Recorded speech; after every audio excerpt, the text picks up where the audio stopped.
Tudo bem? Você já deu boas-vindas para os nossos visitantes, já falou com quem você não conhece, as crianças já podem subir.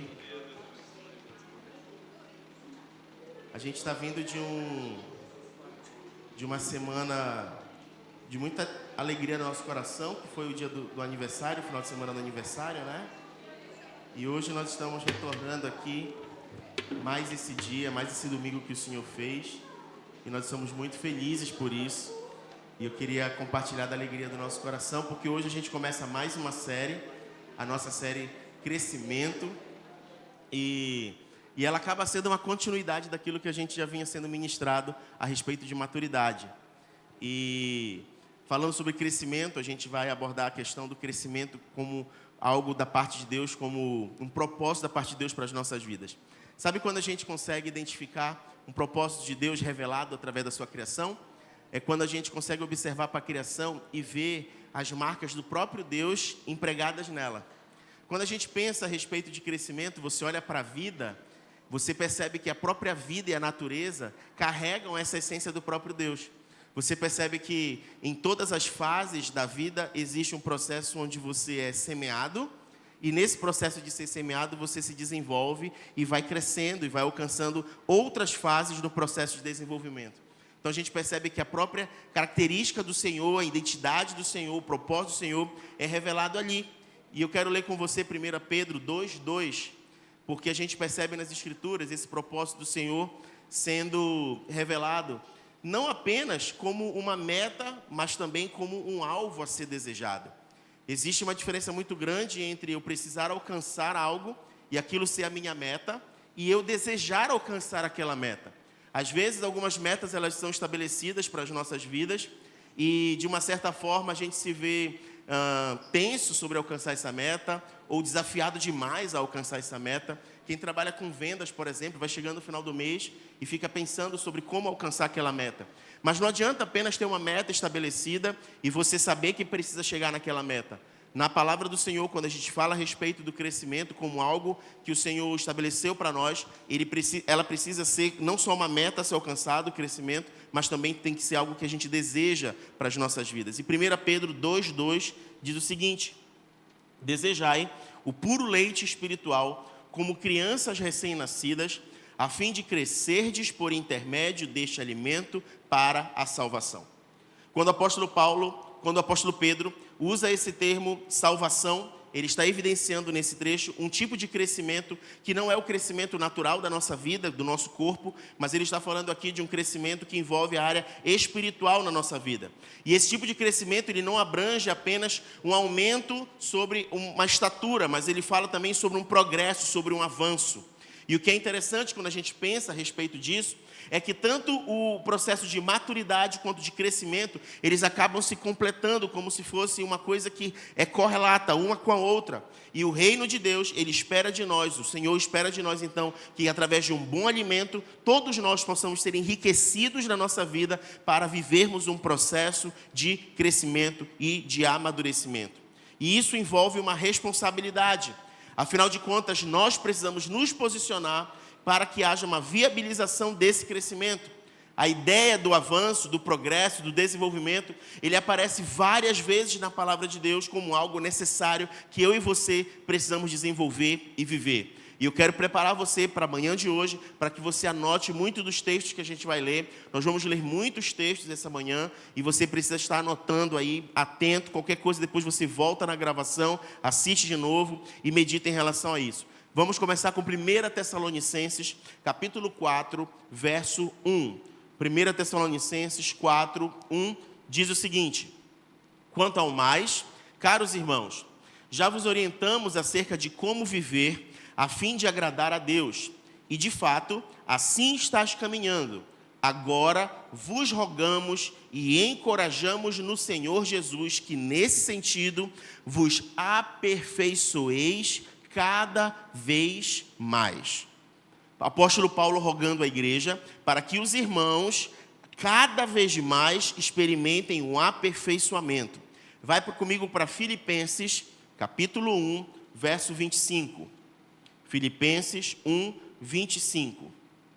Diz assim: portanto, imbuído dessa confiança, creio que vou permanecer e continuar com todos vós, para o vosso progresso e alegria na fé.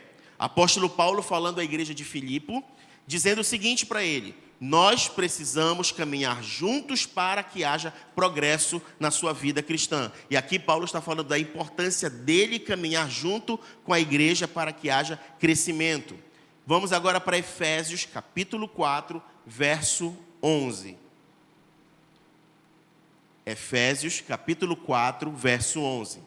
Assim, ele designou alguns para apóstolos, outros para profetas, outros para evangelistas e outros para pastores e mestres, com o propósito de aperfeiçoar os santos para a obra do ministério, para que o corpo de Cristo seja edificado, até que todos alcancemos a unidade da fé e do conhecimento do Filho de Deus, e cheguemos à maturidade, atingindo a medida da estatura da plenitude de Cristo.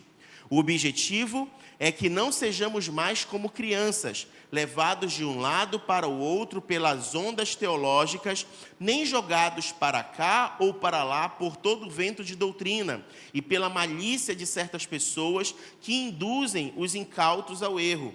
Longe disso, seguindo a verdade em amor, cresçamos em tudo naquele que é a cabeça, Cristo. O que nós lemos nos 3 textos é um processo de desenvolvimento, de amadurecimento e crescimento que precisa ser vivenciado por todos nós como cristãos, e no contexto da igreja, o próprio apóstolo Paulo colocando a necessidade de que nesse convívio haja crescimento. Mais uma vez, não estamos falando de crescimento numérico, estamos falando de crescimento espiritual, de amadurecimento. E o que é interessante é que quando a gente chega nesse texto de Efésios, o apóstolo Paulo lhe dá mais uma dica e mais um elemento a respeito de como acontece essa estrutura de crescimento dos santos no contexto do corpo de Cristo. Ele fala que o Senhor separou algumas pessoas para cumprir determinados propósitos dentro do corpo de Cristo. E ele diz, então, eu separei alguns para serem apóstolos, outros para serem mestres, outros para serem isso, para serem aquilo. Aí eu pergunto a você, todos serão profetas? Todos serão apóstolos? Todos serão mestres? Todos serão doutores? Não. Ele separou alguns para o cumprimento desse propósito. Ou seja, no reino de Deus, todos nós somos imbuídos da mesma missão: ir e pregar o evangelho a toda criatura. Todos nós fomos comissionados com o mesmo propósito: preparar o caminho para a volta do Senhor Jesus. Todos nós recebemos a mesma missão. Mas quando nós estamos no corpo de Cristo, congregados aqui, o Senhor instituiu que algumas pessoas receberiam graça da parte dele para equipar os santos com um propósito. O propósito que nós lemos no verso 12 e 13. Com o propósito de aperfeiçoar os santos para a obra do ministério, para que o corpo de Cristo seja edificado. Então, quando o Senhor levanta mestres no nosso meio, quando o Senhor levanta apóstolos no nosso meio, quando Ele levanta esses ministérios aqui que a gente acabou de ler, todos eles estão cumprindo um propósito de trazer edificação para o corpo, amadurecimento para o corpo de Cristo. Significa dizer que é natural que alguns irmãos, imbuídos dessa graça, estarão ocupando esses espaços com autoridade e graça da parte de Deus, para que nós, como corpo de Cristo, possamos ser edificados. Mas só que existe um ponto interessante sobre este aperfeiçoamento dos santos, sobre esse preparar os santos como corpo de Cristo, sobre a edificação sobre o Senhor Jesus. Está no verso 13, que diz assim mesmo: até que todos alcancemos a unidade da fé e do conhecimento do Filho de Deus, e cheguemos à maturidade, atingindo a medida da estatura da plenitude de Cristo. Ou seja, existem etapas e existem fases que precisam ser vividas. Existem processos que precisam ser experimentados. Significa dizer que existem pessoas que estarão num processo de maturidade um pouco mais à frente do que outros irmãos. Mas que no corpo de Cristo todos nós precisaremos ser desenvolvidos e entender que nós partimos de um ponto e precisamos chegar a outro ponto. Significa dizer, queridos, que eu e você precisamos ser muito honestos sobre a nossa caminhada cristã. Porque talvez você diga assim: eu tenho tantos anos de evangelho, eu tenho tantos anos indo para a igreja, ou eu nasci num lar cristão, ou eu entreguei a minha vida para Jesus quando eu ainda era pequeno. E você hoje, de repente, já está na fase adulta, já está mais maduro em idade, tem experiência de vida, E você precisa então olhar para a sua vida e dizer assim, tudo bem, mas aqui é onde eu estou. Eu sou uma pessoa então experimentada no Evangelho e no reino de Deus de uma forma que eu não me escandalizo com qualquer coisa, que eu tenho maturidade para enxergar e discernir determinadas situações. O Senhor já me levou a uma experiência de conhecê-lo de uma forma como o Jó chegou a declarar, eu te conhecia de ouvir falar, mas agora os meus olhos te veem. Será que a gente pode dizer, eu tenho experimentado a respeito da revelação do Senhor de uma tal forma que eu o conhecia como quem vai para a igreja, ouve falar dele, como quem está em casa, ouve uma mensagem na internet, mas agora não, eu experimentei, eu sei o que é caminhar com o Senhor. Eu sei o que é andar com o Senhor, eu sei o que eu passei, e eu sei como o Senhor esteve comigo em tudo o que eu passei. Eu sei como Ele se revelou a mim em cada uma dessas situações em que eu estava vivenciando.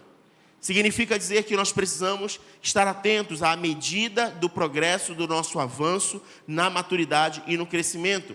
O Senhor expressa na sua palavra a necessidade de um aperfeiçoamento de todos nós como santos do Senhor. Efésios vai dizer que isso se evidencia pelo fato de haver os 5 dons ministeriais vivenciados dentro da igreja. E é por isso que você vai perceber, então, irmãos desenvolvendo um propósito do seu chamado, do seu ministério, e isso trazendo edificação para o corpo de Cristo. O propósito é que nós cresçamos em tudo, e a gente deixe o estágio de meninice e alcance o estágio da fase adulta. E assim, a gente possa perceber crescimento e maturidade.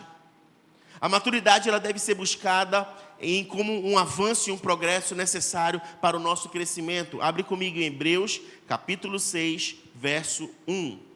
Hebreus, capítulo 6, verso 1. Diz assim, sendo assim, considerando conhecidos os ensinos básicos a respeito de Cristo, prossigamos rumo à maturidade, sem lançar novamente o fundamento do arrependimento de atitudes inúteis e que conduzem à morte, da fé em Deus. O que o texto está querendo dizer? É que existem coisas que nós já aprendemos antes, fundamentos que já foram lançados antes, experiências que nos trouxeram à decisão por Cristo Jesus, são fundamentos que já foram estabelecidos na nossa vida. E às vezes as pessoas nesse processo de não entender a maturidade, a necessidade de crescimento, é como se elas ficassem rodando em círculos no mesmo estágio da sua vida. E elas não percebem que aquele estágio já foi vencido e elas precisam avançar para um outro patamar.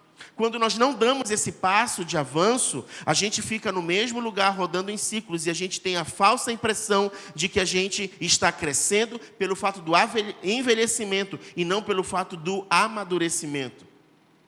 Quando a gente observa o apóstolo Paulo orientando Timóteo, ele também fala a respeito disso. 1 Timóteo, capítulo 4, verso 15.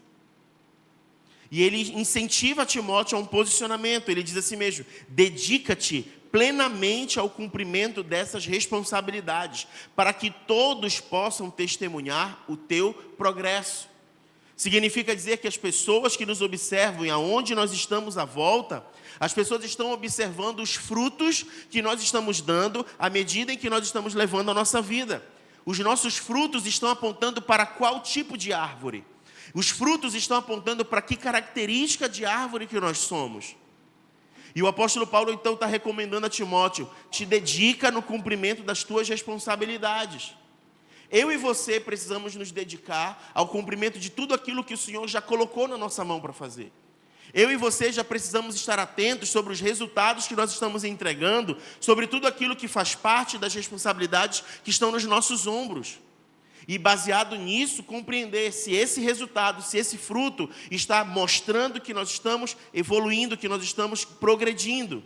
E eu sei que isso aqui pode parecer meio racional, mas nós estamos falando de crescimento espiritual. Então você pode dizer, tudo bem, pastor, eu entendi que a palavra de Deus fala sobre uma necessidade de crescimento, uma necessidade de amadurecimento, uma necessidade de nós sairmos de um ponto para outro, mas como eu posso evidenciar isso como algo de desenvolvimento espiritual na minha vida? Pois bem, eu quero destacar com você, nessa manhã, pelo menos 4 áreas, 4 aspectos que a Bíblia nos orienta a crescermos e que estão ligadas diretamente à nossa vida espiritual. A primeira, e eu quero que você anote aí, é amor.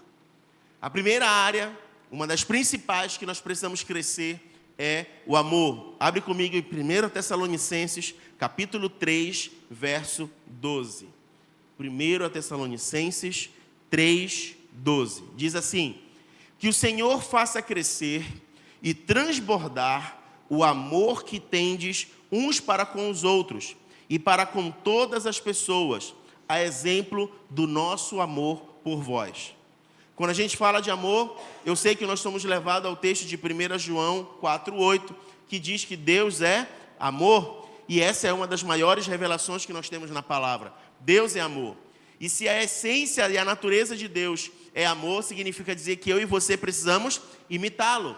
E quando você pesquisa nas Escrituras a respeito do amor, o amor ele é apresentado, por exemplo, no livro de Gálatas, como uma parte do fruto do Espírito, ou seja, é algo dado da parte de Deus.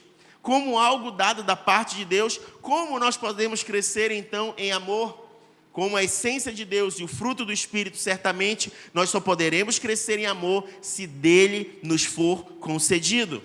E como nós lemos no texto acima, que o Senhor faça crescer e transbordar o amor em suas vidas. Nós precisamos do Senhor para que nós cresçamos em amor. Afinal de contas, Ele é a fonte de todo o amor. Ele é essencialmente amor. Ele é o único que pode nos capacitar a andar em amor. Mas a gente aprendeu errado. A gente aprendeu aqui no mundo que amor é um sentimento. E a gente acaba tentando se mover por aquilo que a gente sente. Então, se eu não sinto, eu não faço. Se eu não sinto, eu não gosto. Se eu sinto, eu gosto, eu me dedico, eu faço e tudo mais. Só que quando nós vamos para a Escritura e percebemos que Deus é amor, Deus não é um sentimento, Deus é alguém. E como alguém é amor, Ele evidenciou o seu amor entregando o seu único filho para morrer por nós. Essa é a maior evidência do amor, uma atitude, uma decisão, uma escolha.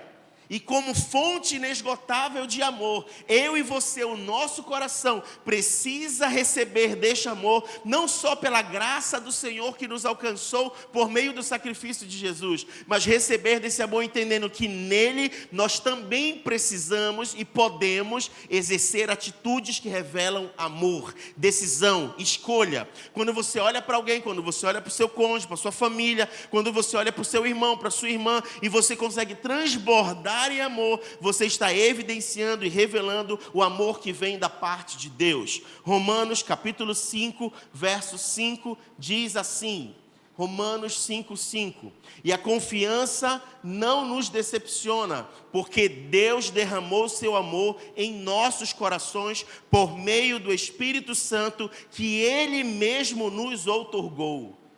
O amor vem da parte de Deus e é revelado uns aos outros por meio de uma decisão, de uma escolha, de uma atitude. Quando você se entrega, quando você se doa, quando você anda a segunda milha, quando você paga o preço, quando você permanece, você está evidenciando a revelação do amor que está em Cristo Jesus.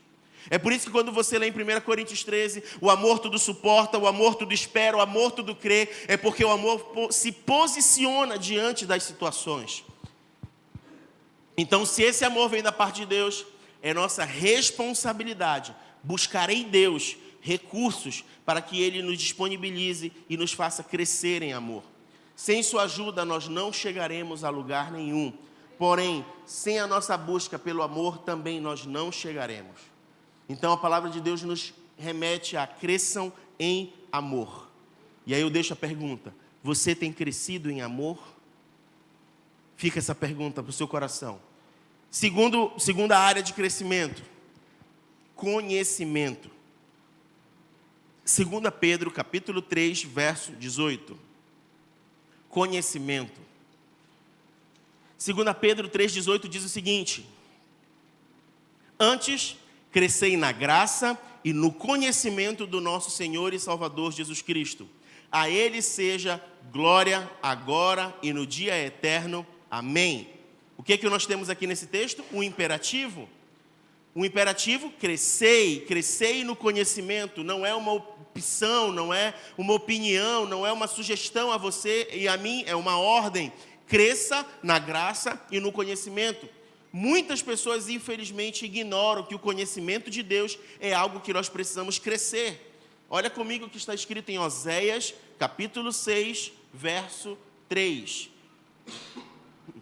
Oséias 6:3 diz o seguinte: conheçamos e prossigamos firmemente, adorando e conhecendo ao Senhor. Tão certo como nasce o sol, sua vinda ocorrerá sobre todos nós, como as boas chuvas que vivificam a terra nos tempos apropriados.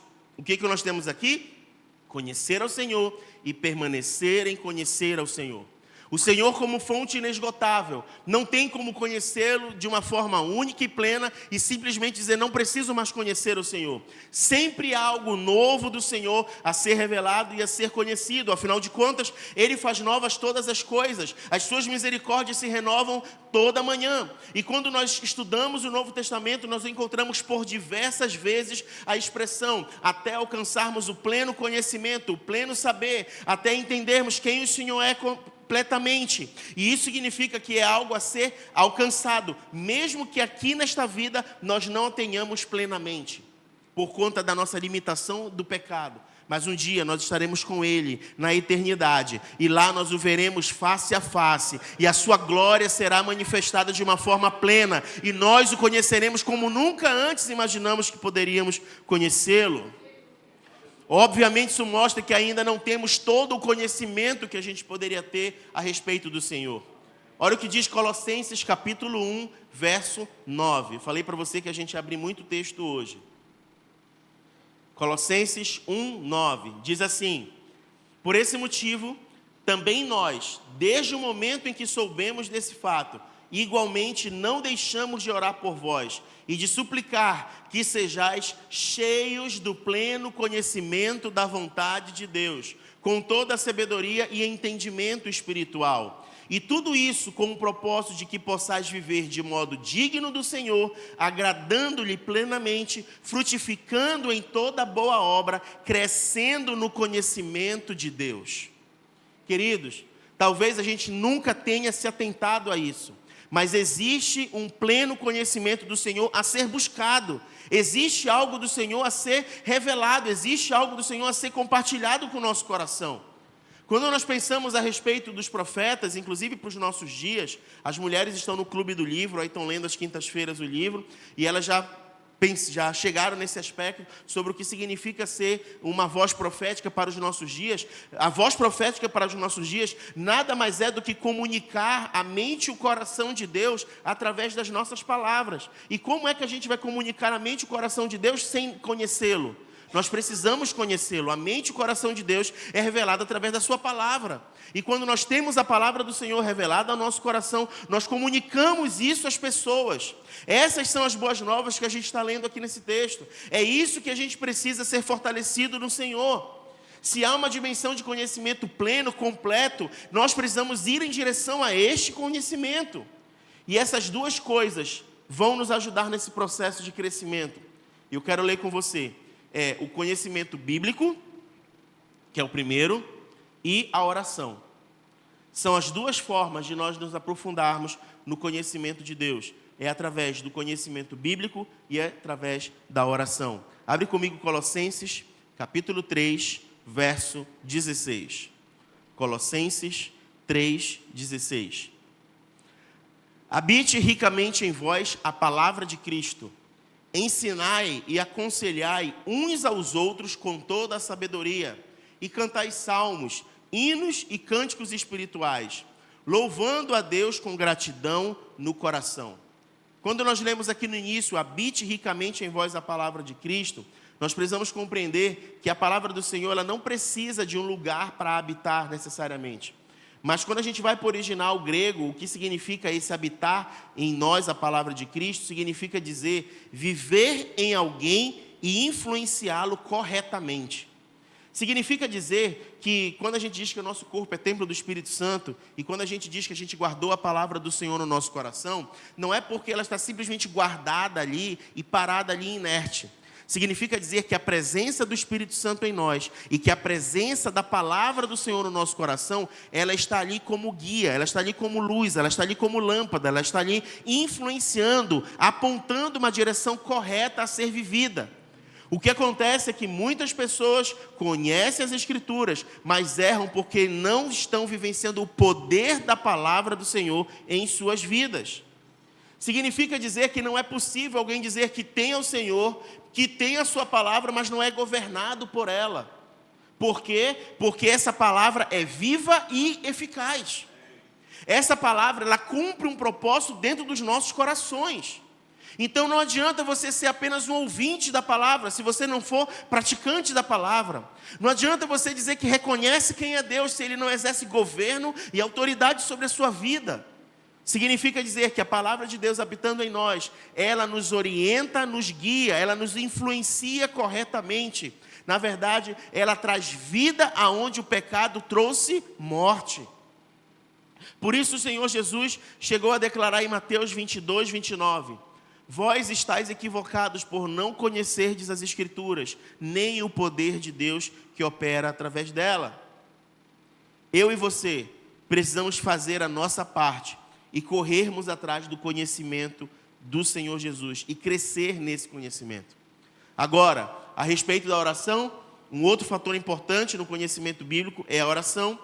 E muitas pessoas, apesar de saberem que a oração ela significa falar com Deus, e quando a gente participa das escolas bíblicas ou das classes das crianças, a gente aprende as musiquinhas sobre oração e sobre falar com Deus. Apesar disso estar presente, nós experimentamos a oração de uma forma muito como um monólogo e não como um diálogo.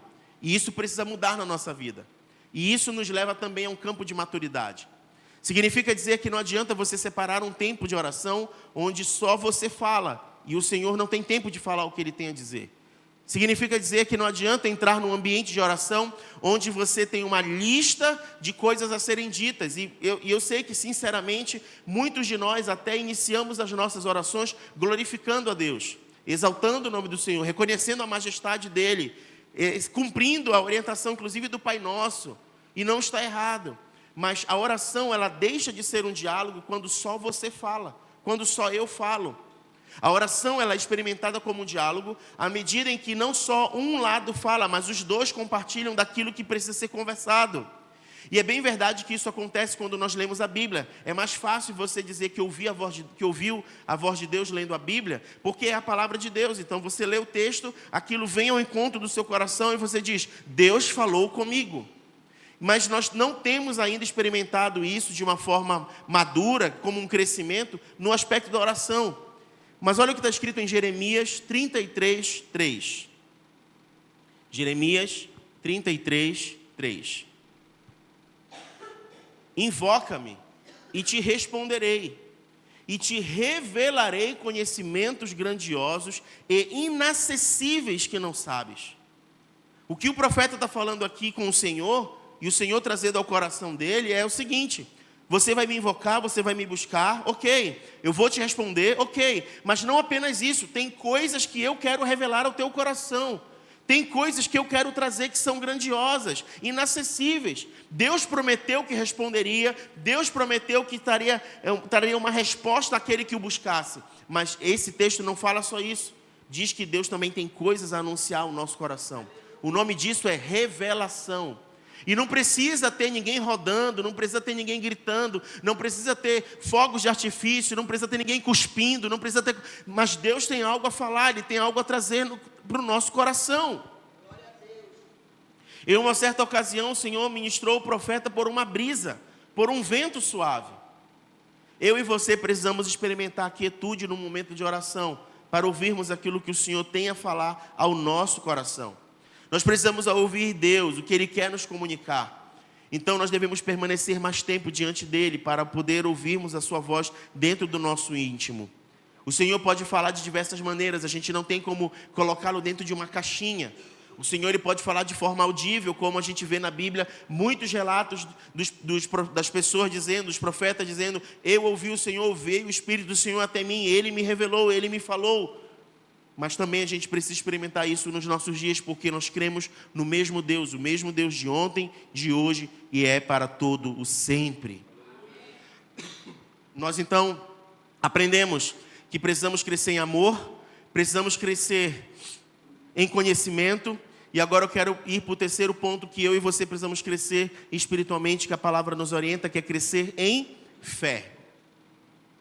Crescer em fé, a palavra de Deus destaca a necessidade de nós crescermos em fé. E Paulo mostrou esse aspecto de crescimento espiritual através de duas cartas, a carta à igreja de Corinto e a carta à igreja de Tessalônica. E eu quero ler com você então, 2 Coríntios, capítulo 10, verso 15. 2 Coríntios 10, 15. Diz assim: e da mesma forma, não caminharemos além dos nossos limites, orgulhando-nos de trabalhos que outros realizaram. Pelo contrário, nossa esperança é que, à medida em que for desenvolvendo a fé que habita em vós, semelhantemente o nosso ministério se estabeleça ainda em vosso meio. 2 Tessalonicenses, capítulo 1, verso 3. 2 Tessalonicenses 1:3, diz assim: caros irmãos, sentimos-nos no dever de continuamente render graças a Deus por vós. Aliás, como é justo, porquanto vossa fé tem crescido muito, e o amor de cada um de vós transborda de uns para com os outros. Por essa razão, não gloriamos em vós perante as igrejas de Deus, devido à perseverança e fé demonstrada por vós em todas as perseguições e nas aflições que estáis suportando. As Escrituras, elas revelam para nós que fé é uma dádiva de Deus, é um dom de Deus, é gratuito. E eu já falei aqui algumas vezes que, dependendo do texto que você está lendo, a fé ela está ligada à fidelidade. A gente aprendeu muito sobre fé só naquela compreensão da leitura do texto de Hebreus, como se apenas a coisa subjetiva na qual eu alcanço. Mas quando você vai para o original, inclusive falando a respeito dos dons, você percebe que a fé tem a ver com fidelidade. E à medida então que você age em fidelidade como resposta à própria fidelidade de Deus, você então experimenta algo de fé sendo desenvolvido na sua vida. O apóstolo Paulo deixa claro em Efésios que ela não vem de nós, ela é do próprio Senhor. Então, como nós podemos receber fé? Olha o que está escrito em Romanos, capítulo 10, verso 17. Romanos 10, 17. Como consequência, a fé vem pelo ouvir as boas novas, e as boas novas vêm pela palavra de Cristo. Em outras traduções vai dizer, a fé vem pelo ouvir e o ouvir da palavra de Deus, né? Então, como é que nós podemos receber fé no nosso coração, na nossa vida? Por meio da palavra de Deus. Você percebe que tudo que a gente já falou até aqui está se conectando? Quando você pensa no amor, o amor, Deus é amor, Ele é a revelação do amor e Ele planta o amor no nosso coração. O conhecimento do Senhor, Ele é tido por meio da leitura da Bíblia, da oração, e você percebe que essa experiência vai gerando fé no seu coração. Todo o processo de crescimento gira em torno do próprio Deus como centro, da sua palavra e do nosso relacionamento com Ele. Quando a mensagem do Evangelho é proclamada, a própria palavra de Deus possui o poder de acender dentro de nós aquela faísca de ignição que é chamada de fé. Quanta fé nos foi dada? Quanto de palavra já foi lançada sobre o nosso coração? Será que a gente tem ignorado o que o Pai tem nos concedido? Será que nós já temos toda a fé que nós podemos ter e somos capazes de suportar? Olha que coisa interessante. E se nós levarmos em consideração o que eu falei no começo, quanto tempo de caminhada cristã nós temos, quanto de palavra já foi semeada na nossa vida, quanto de revelação do Senhor já chegou no nosso coração, e aí eu pergunto para você, como você está em relação à sua fé? Por 2 vezes o apóstolo Paulo se refere à fé, considerando um aspecto de medida, como algo que pode ser aumentado. Olha o que diz Romanos 12, 3. Romanos 12, 3 diz o seguinte: porquanto, pela graça que me foi concedida, exorto a cada um dentre vós, que não considere a si mesmo além do que convém, mas ao contrário, tenha uma autoimagem equilibrada, de acordo com a medida da fé que Deus lhe proporcionou. Medida de fé. 1 Coríntios 13, 2, diz o seguinte: mesmo que eu possua o dom de profecia, e conheça todos os mistérios e toda a ciência, e ainda tenha uma fé capaz de mover montanhas, se não tiver amor, nada serei. Em algumas traduções, em vez de estar tamanha fé, fé capaz, vai estar tamanha fé. E o que a gente aprende aqui? Que existe uma medida de fé. O próprio Senhor Jesus chegou em certa ocasião e reconheceu sobre a vida de algumas pessoas que elas tinham muita fé. Aconteceu com aquele centurião que tinha um servo doente e ele reconheceu a tamanha fé que ele tinha, porque não precisava o Senhor ir até ele, bastava uma palavra, que era o suficiente. Mas Jesus também criticou pessoas que tinham pouca fé. Ele virou para os seus discípulos certa vez e disse: homens de pouca fé. Então significa dizer que existe uma medida que a gente pode experimentar de fé. E o Senhor não quer que nós tenhamos uma medida pequena, mas Ele quer que a gente cresça. Se nós olharmos com atenção para o episódio do grão de mostarda, onde a respeito da fé também é ensinado, a gente pode aprender algo interessante. Abre comigo em Lucas 17. Lucas 17, a partir do verso 5. Você vai ver uma declaração dos discípulos dizendo: diante disso, pediram os apóstolos ao Senhor: aumenta a nossa fé. Mas diante do quê? Diante do que aconteceu que os discípulos, os apóstolos, pediram para que o Senhor os aumentasse a fé? Eu sei que a gente está acostumado ao verso 6, a ler que: ao que encorajou-os o Senhor, se tiverdes fé do tamanho de uma semente de mostarda, podereis dizer a esta amoreira: arranca-te e transporte-te para o mar, e ela vos obedecerá. E a gente está acostumado a isso aqui. Mas eu quero desafiar você a estudar a Bíblia como nós somos orientados a estudar, que é quando a gente começa a ler o texto desde o começo. E aí eu quero que você vá comigo então para o versículo 1 do capítulo 17. O versículo 1 do capítulo 17 diz o seguinte: então Jesus declarou aos seus discípulos: é inevitável que fatos ocorram que levem o povo a tropeçar na fé, mas ai da pessoa por meio de quem vem o escândalo. Seria melhor que tal pessoa fosse atirada ao mar, com uma pedra de moinho amarrada no pescoço, do que induzir um desses pequeninos a pecar. Tende cuidado de vós mesmos. Se teu irmão pecar contra ti, repreende-o. E caso ele venha a se arrepender, perdoa-lhe. Olha o que diz o verso 4. Se contra ti pecar 7 vezes ao dia, e por 7 vezes vier a ter contigo, dizendo: arrependo-me do que fiz, perdoa-lhe. Aí sim que vem o versículo 5. Diante disso, pediram os apóstolos ao Senhor: aumenta-nos a fé. Por que os apóstolos pediram para o Senhor aumentar a fé? Porque haja paciência, né? A pessoa peca contigo 7 vezes no dia, 7 vezes ela vem te pedir perdão, haja saco para tu ficar perdoando a pessoa. O que os discípulos estão dizendo aqui é isso: Senhor, não é possível. Eu não vou ter saco para uma pessoa que fica me apurrinhando o dia inteiro e vem: desculpa, desculpa, desculpa, desculpa. E eu ter saco para perdoar e para desculpar. A paciência estoura, Senhor. Aí o Senhor vira para ele e diz assim mesmo: olha, toma cuidado, porque é o que ele diz no começo: toma cuidado para que ninguém tropece, porque isso todos estão suscetíveis a fazer. Talvez hoje tu não tenha paciência com teu irmão, mas em outra ocasião seja você sendo tolerado por ele, por conta da sua atitude com ele. Então tomem cuidado para que ninguém faça o seu irmão tropeçar.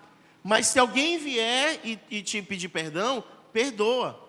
E se ele vier 7 vezes naquele dia, ou seja, Jesus coloca uma quantidade que seria absurda. Como é que uma pessoa não se toca, que ela já me trouxe mal, pecou contra mim 7 vezes no dia, como é que ela não se toca? Como é que ela não vigia, não presta atenção?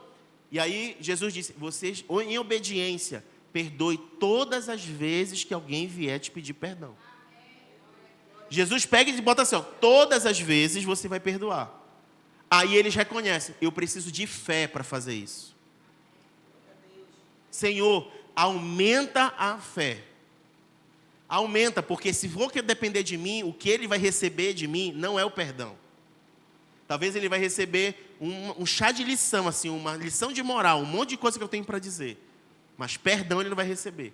E aí eles pedem para o Senhor: aumenta-nos a fé. E aí eu pergunto a você: Jesus aumentou a fé deles? No texto não diz. O texto não diz, Senhor, como algo divino, sobrenatural, celestial, fé aumentada. Não foi isso que aconteceu. Jesus chega e diz assim mesmo: ao que os encorajou Jesus, ou seja, Jesus ensinou eles algo. Se tiverdes fé do tamanho de uma semente de mostarda, podereis dizer a esta amoreira, arranca-te e transporta daqui para lá. A gente acabou aprendendo que basta ter uma fé do tamanho da semente de mostarda para que as coisas aconteçam. Mas o que o Senhor Jesus está ensinando aqui não é isso. O que Ele está ensinando é, assim como uma semente, ela carrega o potencial de ser semeada e de frutificar, assim deve ser a minha atitude e a sua atitude em relação à fé. Eu e você precisamos semear fé como uma semente.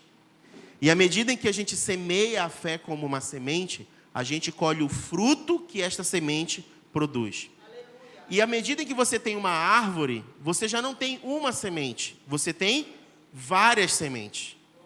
Então, como você aumenta a sua fé? Semeando fé.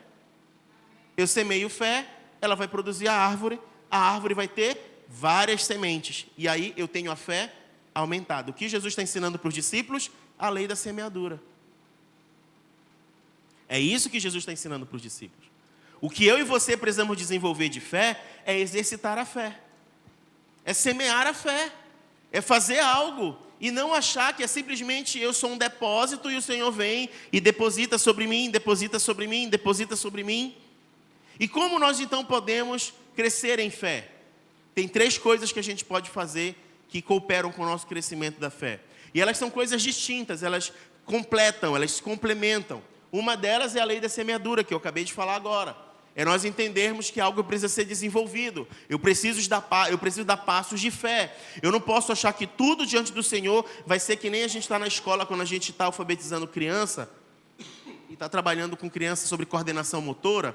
Chega uma hora que a gente vai trabalhar com eles a pinça e eles precisam pegar o lápis de um jeito diferente para poder ter coordenação motora. E para auxiliá-los na coordenação, a gente vai fazendo tracejados assim, ó.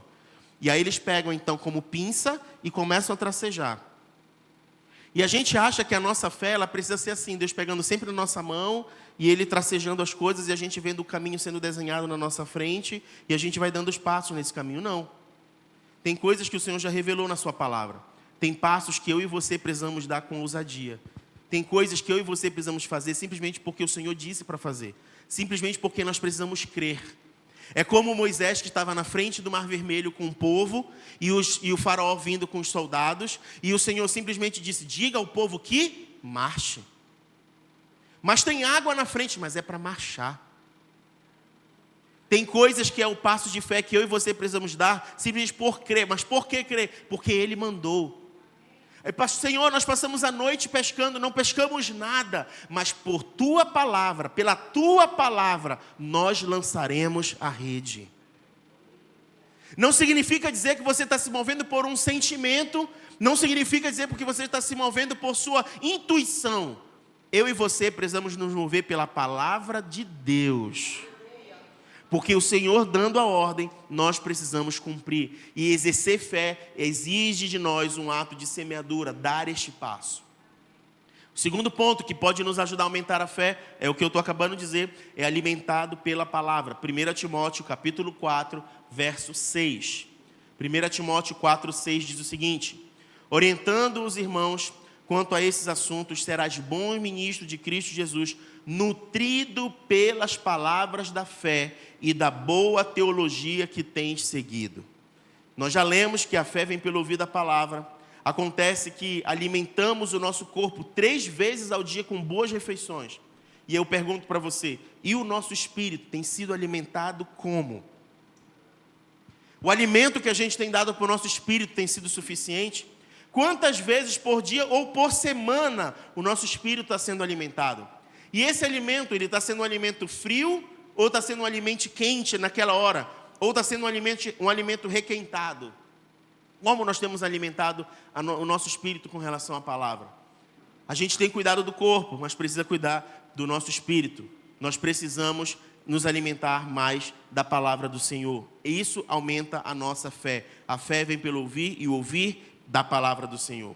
E o terceiro ponto sobre aumentar a nossa fé tem a ver com a oração em línguas. Edificar a nossa fé por meio da oração em línguas. Olha o que diz Judas, capítulo 1, verso 20. Eu sei que para alguns irmãos, quando a gente fala sobre falar em línguas, existem os pontos de atenção, talvez pelo fato de que nem todos falem em línguas, mas a palavra do Senhor nos orienta que nós devemos buscar os dons. Então, se você ainda não fala, você pode buscar a falar. E é um dom de Deus, não é algo que eu posso fazer por você, é algo que o Senhor pode fazer. Mas existe uma ferramenta bíblica, existe uma orientação bíblica a respeito disso. Olha o que diz Judas 1:20. Vós, porém, amados, edificai-vos na santíssima fé que tendes, orando no Espírito Santo. Orar no Espírito Santo tem a referência de 1 Coríntios 14, quando o Senhor fala do dom de línguas. O que acontece quando a gente ora em línguas? Nós somos edificados na nossa fé. O que acontece quando nós oramos em língua? Nós estamos sendo edificados pelo próprio Senhor. Embora essa não seja a única área da edificação que a oração nos proporciona, mas como disciplina de meditar na palavra, nós precisamos buscar com zelo os melhores dons. E o dom de línguas é um dom que traz edificação para a nossa própria vida. É um dom que faz com que a gente seja aperfeiçoado pelo Senhor. E como diz a palavra do Senhor, edificados na santíssima fé que tendes, orando em Espírito, orando no Espírito Santo. Eu e você precisamos buscar com mais afinco esse tipo de experiência, de orar no Espírito, de orar no Espírito Santo, de estar conectado com o Senhor, falando com o Senhor em línguas. O foco aqui hoje não é falar dos dons, mas nós temos uma recomendação bíblica para nós buscarmos a respeito disso. Busque no secreto, aproveite o momento que você está na igreja, no momento de adoração, busque isso com o Senhor, jejue a respeito disso, diga ao Senhor, Senhor, eu quero então crescer em fé, eu quero experimentar isso, me leva a esse nível de intimidade com o Senhor, onde eu posso falar com o Senhor e te ouvir e ser edificado pelo Senhor em comunhão por meio da oração em línguas. Faça isso, você vai experimentar coisas tremendas da parte do Senhor, eu tenho certeza. E por último, queridos, o ponto 4, das 4 áreas de crescimento que a palavra do Senhor nos orienta a crescer, é gratidão. Gratidão. Colossenses 2:6 diz o seguinte, gratidão, Colossenses 2:6 diz o seguinte, sendo assim, da mesma forma como recebestes a Cristo Jesus, o Senhor, também andai nele, alicerçados e edificados nele, transbordando em gratidão. Um dos sinais da imaturidade e da carnalidade é a murmuração.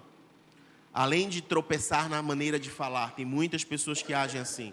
Mas a gratidão, por outro lado, ele é um sinal de maturidade. Olha o que o apóstolo Paulo fala para a igreja em Éfeso. Efésios capítulo 5, verso 4. Já estamos chegando no final. Efésios 5, 4. Não haja obscenidades, nem conversas tolas, nem gracejos imorais, que são inconvenientes, mas ao invés disso, portai-vos com ações de graça. Mesmo quando o assunto é oração, nós somos exortados pelas Escrituras a não pedir, mas também a agradecer a Deus por todas as coisas. Olha o que diz Colossenses 4, 2. Perseverai na oração, vigiando com ações de graças. Filipenses 4, 6. Não andeis ansiosos por motivo algum, pelo contrário, sejam todas as vossas solicitações declaradas na presença de Deus por meio da oração e súplica com ações de graça. Nós precisamos ter um coração mais agradecido. O grande detalhe é que a gente tem dificuldade de agradecer ao Senhor quando nós estamos em determinadas situações. E eu quero terminar hoje lendo com você um texto de Atos, onde nós aprendemos uma lição muito profunda por meio do testemunho de Paulo e Silas, quando eles estavam na prisão. Atos 16, 23. Atos 16, 23. Depois de tê-los espancado muito, os jogaram na prisão, recomendando ao carcereiro que os vigiasse com toda atenção. Havendo recebido tais ordens expressas, ele os lançou no cárcere interior e lhes prendeu os pés no tronco. Por volta da meia-noite, Paulo e Silas estavam orando, entoando hinos e louvores a Deus, enquanto os demais presos os ouviam. Eu quero saber com você como esse texto chega ao seu coração e o que a gente pode aprender com isso quando a gente está sendo ministrado a respeito de gratidão. Como Paulo e Silas poderiam agradecer ao Senhor e louvar ao Senhor por terem sido espancados e lançados ao cárcere. Às vezes eu e você estamos em situações onde as coisas não nos parecem favoráveis, onde os nossos olhos estão vendo circunstâncias que não nos parecem boas. O nosso coração olha para aquilo e é atingido e é abalado exatamente por aquilo que a gente está passando. Mas a gente olha para a história aqui de Paulo e Silas e a gente percebe uma maturidade e uma confiança que não está na circunstância. A gente percebe através da história de Paulo e Silas que os olhos deles estavam firmados no Senhor. A gente percebe que eles não estavam presos àquela circunstância. O corpo estava preso, o corpo estava ferido, o corpo estava maltratado. O corpo estava surrado e eles não glorificaram a Deus pela surra que levaram. Eles não glorificaram a Deus pelo fato de estarem presos. Eles glorificaram a Deus porque eles tinham uma razão pela qual poderiam glorificá-lo. Eles sabiam de quem eles estavam servindo e ao propósito de quem eles estavam servindo. Eles estavam dando glórias a Deus em toda a situação que eles estavam e não pela alegria de terem levado a surra que levaram. Eu e você precisamos alcançar um nível de maturidade, crescimento no Senhor. Nós precisamos aprender a ter um coração agradecido ao Senhor em toda e qualquer circunstância. Porque as circunstâncias podem variar, mas o Senhor nunca vai mudar. Nós adoramos ao Senhor pelo que Ele é, não pelo que Ele pode fazer. A gratidão no nosso coração não está baseada nos caprichos ou nos mimos que a gente pode receber da parte de Deus. A gratidão do nosso coração está porque Ele nos resgatou das trevas para a luz. Está porque Ele nos amou primeiro e deu o seu Filho para morrer em nosso lugar. É por este motivo e por esta razão, nós somos eternos devedores do Senhor por tudo o que Ele já fez. Nós não mereceríamos o que a gente recebeu da parte dEle. Esse deve ser o propósito da gratidão no nosso coração. E eu queria convidar você a se colocar de pé.